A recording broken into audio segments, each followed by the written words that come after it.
బెంగళూరు తొక్కిసలాట ఘటనపై దర్యాప్తు కొనసాగుతోంది. ఇప్పటికే పలువురు పోలీసు అధికారులపై వేటు పడింది. ఈ క్రమంలోనే మరో కీలక మలుపు జరిగింది. తొక్కిసలాట ఘటనకు నైతిక బాధ్యత వహిస్తూ కర్ణాటక రాష్ట్ర క్రికెట్ సంఘం కార్యదర్శి ఏ శంకర్, కోశాధికారి ఈఎస్ జయరాం తమ పదవులకు రాజీనామా చేశారు.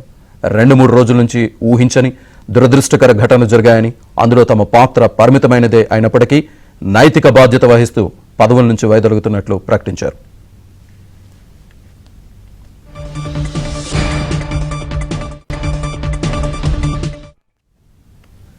చిన్నస్వామి స్టేడియం వద్ద జరిగిన దుర్ఘటనలో 11 మంది ప్రాణాలు కోల్పోయారు. ఈ ఘటనపై ఇప్పటికే ఎఫ్ఐఆర్ నమోదైంది. ఆర్సీబీ యాజమాన్యం, కేఎస్సీఏ అధ్యక్షుడు Raghuram Bhat, event management company DNA ఎంటర్టైన్మెంట్ను బాధ్యులుగా పేర్కొంటూ కేసు నమోదు చేశారు.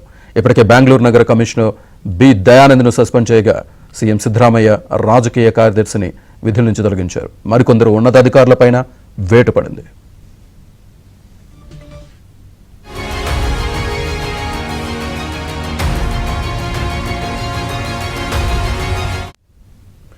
ఈ ఘటనకు సంబంధించి ఆర్సీబీ మార్కెటింగ్ హెడ్ నిఖిల్ సోసలతో పాటు డిఎన్ఏ మేనేజ్మెంట్ ప్రతినిధులు సునీల్ మాథ్యూ, కిరణ్, సుమంత్ను పోలీసులు అరెస్ట్ చేశారు. మరోవైపు తమపై నమోదైన కేసును రద్దు చేయాలని కోరుతూ కర్ణాటక రాష్ట్ర క్రికెట్ సంఘం ఉన్నత న్యాయస్థానాన్ని ఆశ్రయించింది. వారిపై బలవంతపు చర్యలు తీసుకోవద్దని పోలీసులు ప్రభుత్వానికి సూచించిన న్యాయస్థానం తదుపరి విచారణను 13వ తేదీకి వాయిదా వేసింది. పూర్తి డీటెయిల్స్ మా కరెస్పాండెంట్ రిత్విక్ అందిస్తారు. రిత్విక్.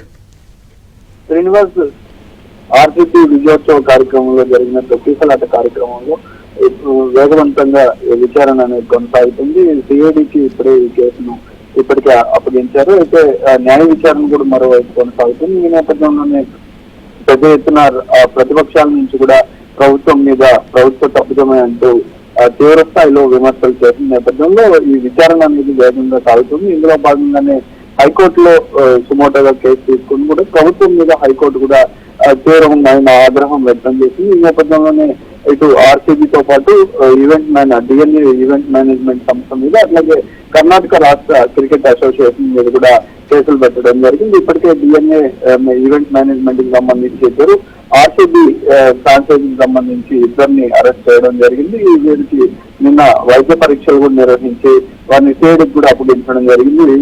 ఈ క్రమంలోనే క్రికెట్ సంఘానికి సంబంధించి వారి కోసం కూడా పోలీసులు వెతుకుతున్న క్రమంలోనే ఈ క్రికెట్ నైతిక బాధ్యత వహిస్తూ వారు క్రికెట్ సంఘానికి సంబంధించిన కోశాధికారి కానీ అట్లాగే కార్యదర్శి కానీ ఇద్దరు కూడా రాజీనామా చేయడం జరిగింది. కొద్దిసేపటి క్రితమే దాన్ని ప్రకటించడం జరిగింది.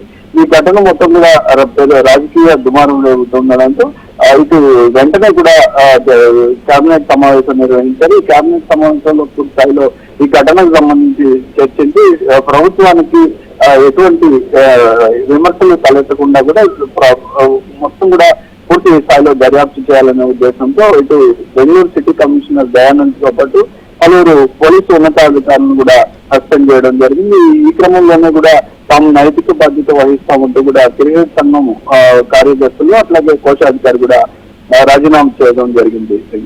Right Ritvik, thank you.